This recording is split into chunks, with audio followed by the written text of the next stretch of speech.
Chair Collins. We are here today to resume consideration of the CJS bill and take up the Milcon VA bill. And I do want to thank our Milcon VA subcommittee leaders, Senator Bozeman, Senator Ossoff, for all of your hard work.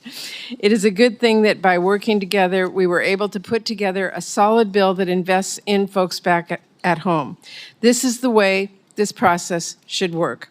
Senators coming together and finding common ground on common sense investments.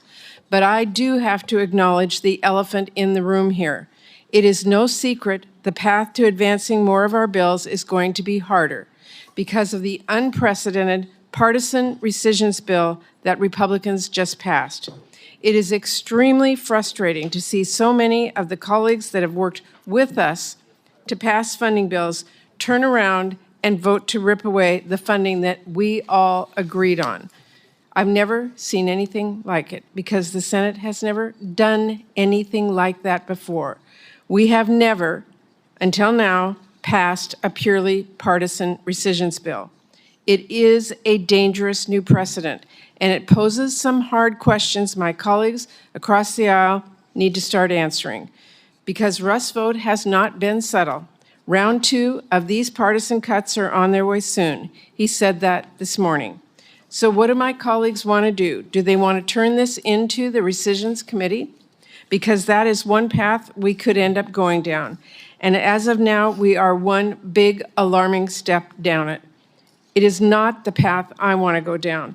I want to see us turn back to what has historically made this committee so powerful and so worth being on in the first place, which is working together to advance bills that deliver for our constituents and get signed into law. And it is unfortunate that many members of this body have voted to make that a whole lot harder. That is the reality, and there is no ignoring it. Now, I do believe our work here is as important as ever, writing bills that make the voice of the Senate and the voices of our constituents heard, instead of letting Donald Trump and Russ vote make the decisions with a forever CR. There is no doubt in my mind the bills that we negotiate together will be far preferable to the partisan House bills that cut like there's no tomorrow, or another slush fund CR. We've already seen this president abuse the power from the last CR to ignore our bipartisan decisions, spend taxpayer dollars as he sees fit, and rob money from blue states exactly as I warned about. We've already learned that lesson the hard way. We cannot throw in that towel again and let OMB hold up funding for our states or zero out projects we secured for folks back home. That's part of why bipartisan bills are so important. But everyone has to understand getting to the finish line always depends on our ability to work together in a bipartisan way. And it also depends on trust. Trust. And as I warned on the floor, bipartisanship does not end with any one line being crossed. It erodes over time, bit by bit. And frankly, I am alarmed by how quickly that erosion is happening right now over the last 6 months and certainly over the last 24 hours. We are racing in the wrong direction, and it is really on my colleagues across the aisle to decide if they're going to hit the brakes or go over the cliff.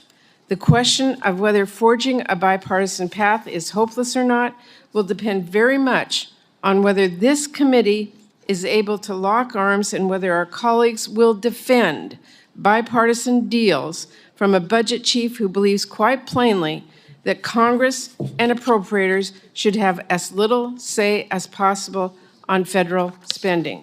I appreciate that 2 Republican members of this committee ultimately took a principled stand against the partisan rescissions package.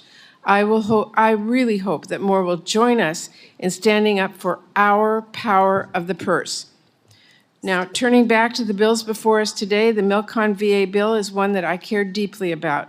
As the daughter of a World War II veteran, the programs we fund in our Milcon VA bill are very personal to me. Doing right by our vets, getting them the care they need and the support they were promised is a moral obligation. I'll have more to say as we debate the bill, including areas I'd like it to have done more. But the bottom line is, it delivers the funding needed to support safe and updated infrastructure for our troops and their families, and to keep our word to our veterans. As the chairman noted, we will also retake up the CJS bill. I spoke last week about the serious concerns that I share with Senator Van Hollen, and it is frustrating that after a bipartisan amendment was taken up, instead of advancing the bill, we recessed and are now only taking it back up with consideration of a partisan amendment. My hope is that we can ensure the integrity of the process for the FBI site, and it's protected along with the prerogatives of this committee. I am prepared to see what happens as this bill moves forward, but I will probably vote no if this does not get addressed. With that, I will turn it back over to Chair Collins.